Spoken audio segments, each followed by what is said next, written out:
إلهي بأوحر لما تقولون ما لا تفعلون كبر مقتا عند الله أن تقولوا ما لا تفعلون والدنب وين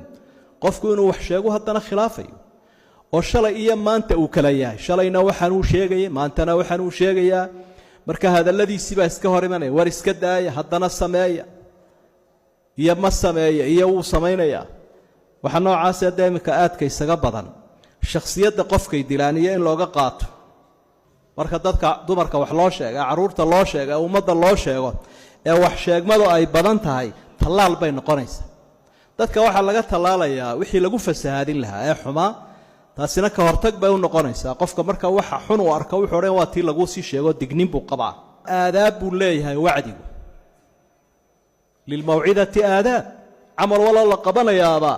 sunna iyo faral wuxuu leeyahay aadaab uu ku quruxsanaado aadaabta waxa kamida an yakuna mukhlisan fi mawcidati qofka umada waaninaya waa inuu ilaahay daraadii ula jeeda istusnimo maaha inuu isagu